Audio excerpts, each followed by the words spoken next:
on there. Are we going? These are just establishing shots. Oh, I see. He's not even looking at anything. Okay. Last time I saw you, I think you were at the Fairmont here. Could have been, yes. Yeah. When was that? Oh, that's been several years, maybe 5, 6 4. years. Has it been 5? Could At be. least. Could be. I thought we were going. All right. Say when. Okay. Well, Bob, welcome back to Dallas. It's been much too long since you've been here. Much too long. I am pleased to be here, and also we're playing right here in this theater, right next to the fair, for 3 weeks. So I'll be able to go there and try that, I think it's a Ferris wheel, you call it. Yeah. I'm afraid of heights, but I'm going to do it. Just to prove that you can. Yes. I've done that before. Frightened to death, but I will do it. Was that kind of the way it was when you came onto Broadway the first time in Camelot? Frightened to death? Yeah. Were you? Yes, of course I was. I was scared to death. But you see, that's happened to me many times in my life, when you're that frightened. When that happens, you say to yourself, all right, you might fall right on your face, but you can't back off now. Get out there and do it. And you open your mouth and let it fly and hope that something good comes out instead of just smoke. But usually something good comes out. Well, something all right comes out. Well, of course, you are the definitive Lancelot in Camelot. There's no question about that. But what was the first performance like? Did it all go well, or what? It seemed to have gone well. You know, the Lancelot just walks out there, and nobody's ever seen him or heard about him before, and he says, Camelot, Camelot in far-off France, I heard your call. Camelot, Camelot, and here am I to give my all. A knight of the Table Round, and he goes, boom, he gets into that song. Well, he hadn't got time to think. Just do the song. And I did, and it got a nice round of applause. And I said, thank you, Lord. I got through that one. And from then it was just a piece of cake from there on, huh? Oh, no. Nothing is a piece of cake. No. You have to work hard every time you go on that stage, just like in this piece. A lot of people are coming to this thinking, if they haven't heard, because somebody this morning said to me, oh, he's going to do Lieutenant Cable. No, Lieutenant Cable is a young man, you see. I feel like a young man, but I'm 87 now, and you can't hide those things. You lie a little too, don't you? Yeah, sure. But do you find, because you have played Cable, many years ago, yes. Yes. In Canada. I was 1955, 56, something like that, in Canada. And I said at that time, someday I'm going to play the other role. And I asked some friends of mine, Messrs. Goober and Gross, last summer, if I could go out for like 8 or 9 weeks in a summer stock venture. I wanted to get back to the theater, which is something I have to do every so often. For you need discipline. And they said, sure, what do you want to do? You want to do Clear Day? You want to do Man of La Mancha? I said, no, I want to do South Pacific. What? I said, I want to do South Pacific. Robert, that's not been done in a long time. I said, can we try it?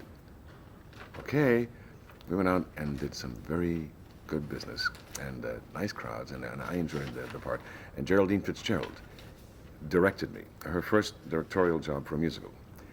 And then the Pace people from Houston got hold of the idea, and they said, would you like to go on a national tour? I said, no, I don't think so. And then they talked to my wife about it a little bit more, and then to me, and I said, might be a good idea. So we're going to 34 cities in 40 weeks altogether. And it's a nice feeling, because when you go to a place like Des Moines, people have come up to me, have come up to me and said, thank you for bringing that theater to our city, because this is a good production. It's a flamboyant, colorful production, and a marvelous cast. Rebecca Andrews, my leading lady, is just a delight. She's a Texas girl, I understand. She from Texas? That's what I understand. Hot damn. Yeah.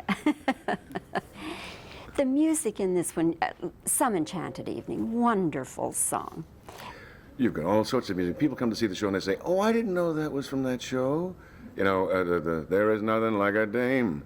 I'm gonna wash that man right bally high. It's beautiful. And I sing a song in the second act called This Nearly Was Mine.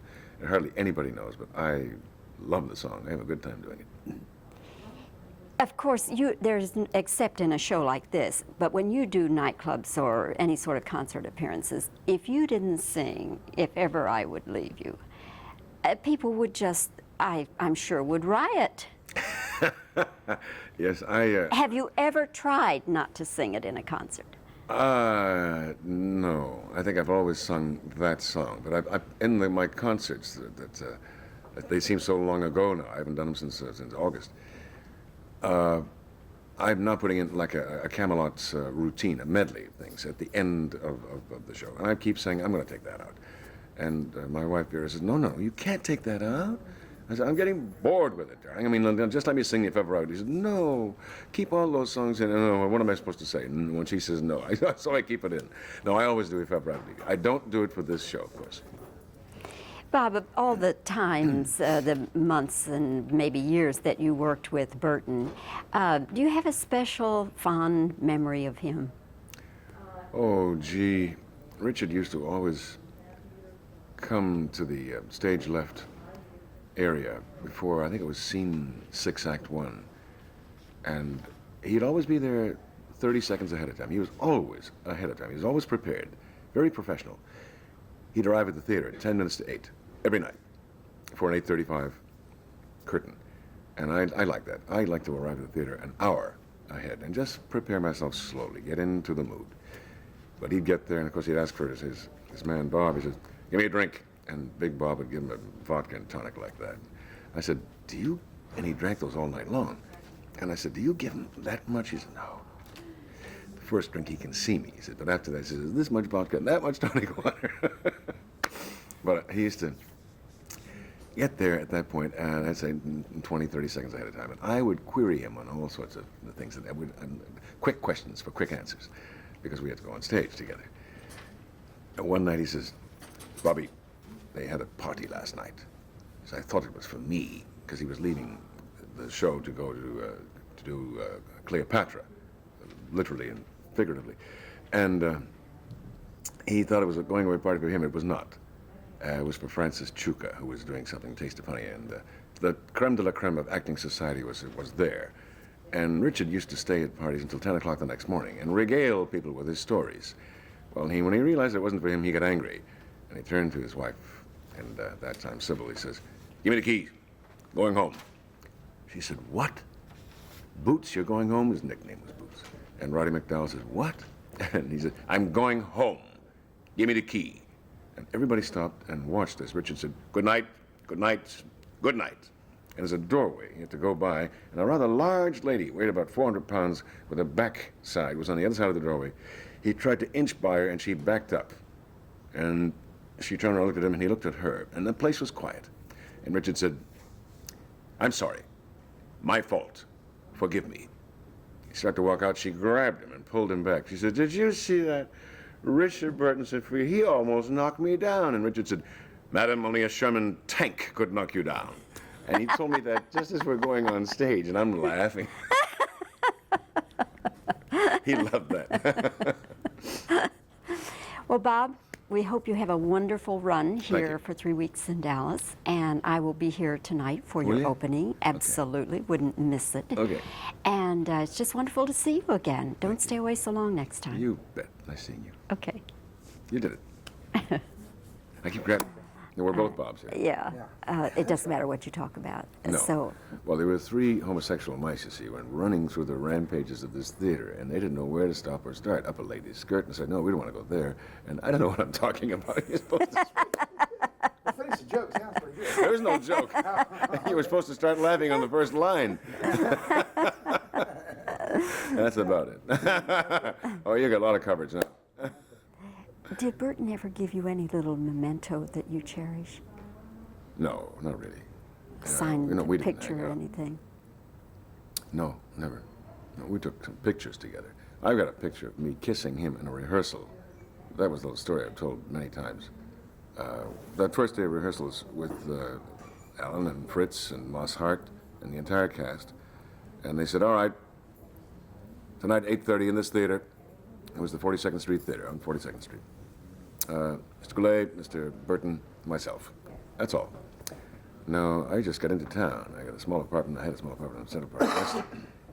And I had no food there. I didn't know where to go. I had 3.5 hours before the rehearsal at 8:30. And we had only seen that script that morning for the first time. And Richard came out for the doorway. He was on the street looking around. And I said, "Mr. Burton, sir?" He looked at me. I said, "Could I buy you a drink, sir?" I don't know what else to say. And he looked at me and said, to say, I better work with this idiot for a year. Might as well. So he, all right.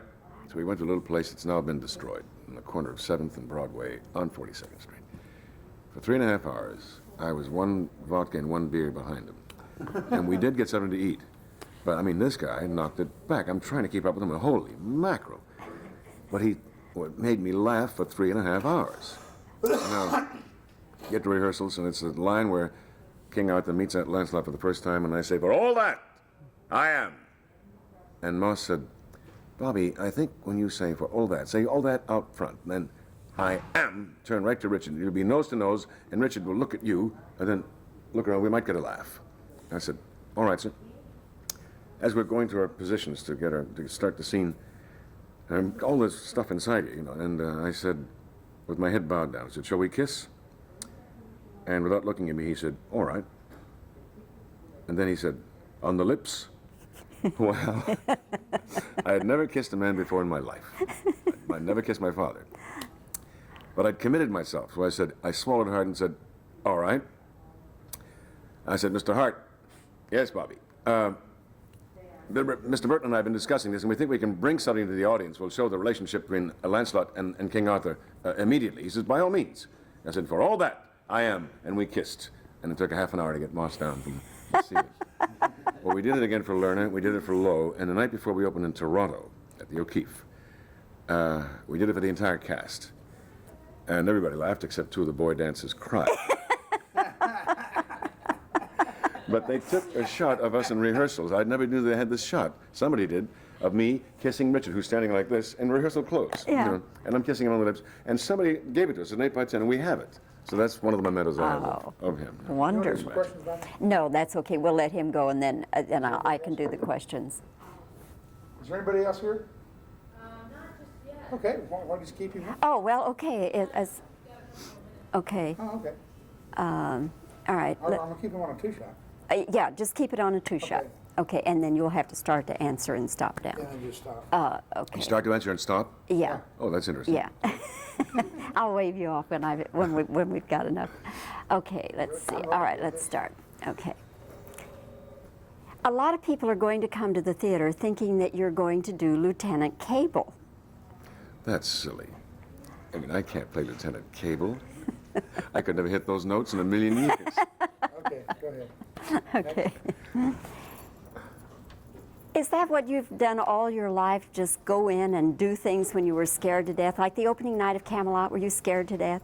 I was scared then, and I've been scared on a few other occasions, but never really scared to death. I mean, I did a thing at the Kennedy Center with Alan Jailer and his wife. We commemorating giving them the honor that they got the award, Alan Jailer and Frederick Lowe. And the 2 of us out there singing, and I said, I'm scared. She said, so am I, on this wonderful big stage. And we had to sing a duet together. And we're both so frightened, I said to myself, to heck with this. Just let it fly. And I grabbed hold of her, and I sang. And she sang with me, and we got through it. Okay. You have some great songs in South Pacific. Some Enchanted Evening. Actually, I have 2 songs.